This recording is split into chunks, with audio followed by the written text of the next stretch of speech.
नमस्कार दोस्तों, आप सभी का बहुत बहुत स्वागत है मेरे और एक नए वीडियो में। तो दोस्तों आज मैं आप सभी लोगों को बताने वाला हूँ दुनिया का एक ऐसा शहद। ठीक है दोस्तों, दुनिया में एक ऐसे खास किस्म का शहद पाया जाता है जिस शहद में, ठीक है, जो शहद जहरीला और नशीली टाइप का होता है। ठीक है, बेसिकली जहरीला टाइप का होता है, इसका डोज ज़्यादा हो जाता है तो इंसान जो है पैरालाइज भी हो सकता है और उस वजह से इसका जान भी जा सकता है। ठीक है, जो शहद है, इस शहद को खाने के, ठीक है, जो भी इंसान खाता है लिमिट में खाता है तो उसको जो है 12 से 15 घंटे तक जो है नशे की हालत में रहना पड़ता है। ठीक है दोस्तों, तो दोस्तों मैं जिस शहद की बात कर रहा हूँ ये शहद, ठीक है, किस्म का होता है। यहाँ पे इस शहद के अंदर ग्रायोटॉक्सिन नाम का ड्रग होता है। ठीक है, इस वजह से ये जो शहद है, इस शहद का जो डोज है वो बेसिकली जहरीला और नशीला टाइप का हो जाता है, ग्रायोटॉक्सिन होता है। ठीक है, ये जो ग्रायोटॉक्सिन ड्रग है ये खास किस्म के एक फूल से, ठीक है, फूल से पाया जाता है, फूल की वजह से। और ये जो मधुमक्खियाँ है, ये मधुमक्खियाँ उस फूल से फूल का रस निकाल के अपने मधुमक्खी के छत्ते पर लाता है। इस वजह से ये जो ग्रायोटॉक्सिन ड्रग है ये उस छत्ते के, ठीक है, मधुमक्खी के जरिए शहद में मिल जाता है। इस वजह से उस शहद में ग्रायोटॉक्सिन जो ड्रग है वो मिल जाता है। इस वजह से ये शहद जहरीला और नशीला बन जाता है। ठीक है दोस्तों, तो दोस्तों मैं जिस शहद की बात कर रहा हूँ ये शहद मैट हनी के नाम से प्रसिद्ध है। ठीक है, मैट हनी के नाम से प्रसिद्ध है। ये शहद जो है दुनिया के और किसी भी देश में नहीं, ठीक है, किसी और देश में नहीं बल्कि सिर्फ और सिर्फ एक ही देश में पाया जाता है, वो है नेपाल में। ठीक है दोस्तों, नेपाल के ऊंचे ऊंचे पहाड़ों के बीच में, ठीक है, ऊंचे पहाड़ों के बीच ढलान में ये शहद पाया जाता है। इस वजह से इसका नाम जो है मैट हनी रखा गया है। यहाँ के जो लोग, ठीक है, जो लोग इस मैट हनी को काटने के लिए जाते हैं उनके उनको अपना जिंदगी का, ठीक है, जिंदगी को जोखिम में डालकर इस शहद को जुगाड़ करना पड़ता है। तो इसके लिए इस शहद को जुगाड़ करने में लोगों का जान भी जा सकता है। और ये जो मधुमक्खियाँ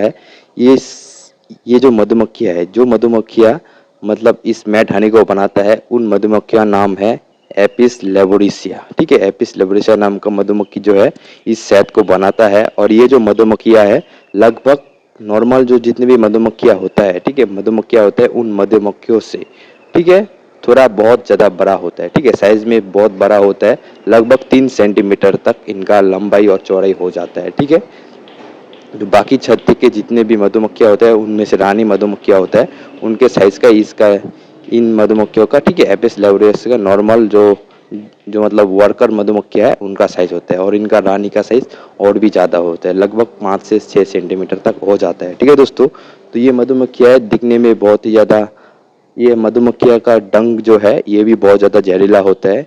ये मधुमक्खियाँ लगभग एक इंसान को 100 से 50 बार डंक मार सकते हैं और इंसान को घायल करने के लिए इनका डंक बहुत ज़्यादा काफ़ी है। ठीक है, इनके डंक के अंदर में भी बहुत ज़्यादा जहर पाया जाता है, मतलब थोड़ा मात्रा में।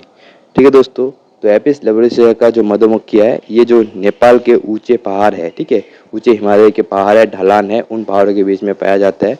और उस उन उन्हीं पहाड़ों के बीच में, ठीक है, उन्हीं पहाड़ों के बीच में एक खास किस्म का फूल भी पाया जाता है। बहुत सारे फूल पाया जाता है जंगल के अंदर में, लेकिन एक खास किस्म का फूल होता है और नेपाल के उस इलाके में खास किस्म का ये जो फूल है वो ज़्यादा मात्रा में होता है और किसी जगह में नहीं होता है। इस वजह से ये जो ग्रायोटॉक्सिन ड्रग है उन फूलों में होता है, उन फूलों से जुगाड़ किया जाता है।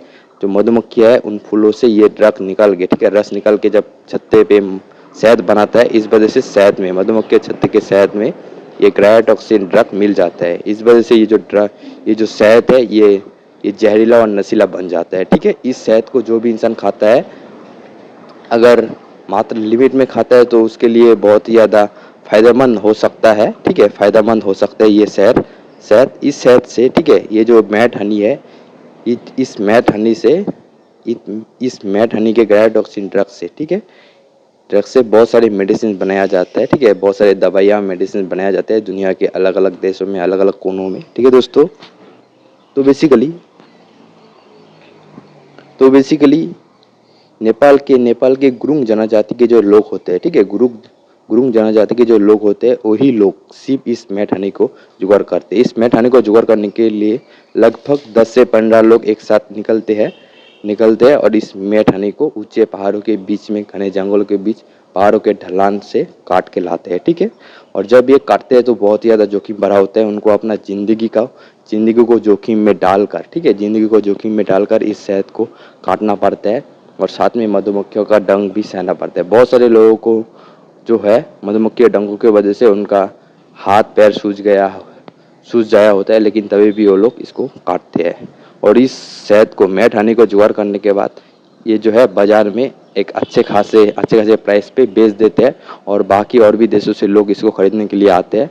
बेसिकली नॉर्मल शहद से इसका प्राइस जो है 1 किलो प्राइस बहुत ज़्यादा हाई रहता है, क्योंकि इस शहद से मैट हनी से दवाइयाँ बनता है, ठीक है दोस्तों, जो कि नॉर्मल शहद से बहुत ही ज़्यादा नशीला और जहरीला होता है। और बेसिकली इसका जो टेस्ट है वो मिठास तो होता है, लेकिन उसके साथ कड़वापन और भी मिला हुआ होता है, ठीक है दोस्तों। और दोस्तों ये जो गुरूंग जनजाति है, ये आज से इस शहद को नहीं काटते आ रहे। इनका जो 5-6 पूर्वज, मतलब 100-150 साल 200 साल पहले भी इनका पूर्वज इस शहद को काटते आ रहे हैं, ठीक है। इस वजह से इनका जो एक्सपीरियंस है वो बहुत ही ज़्यादा गहरा अनुभव है इनको मैट हनी जुगाड़ करने का, कैसे जुगाड़ करना पड़ता है, किस वजह से।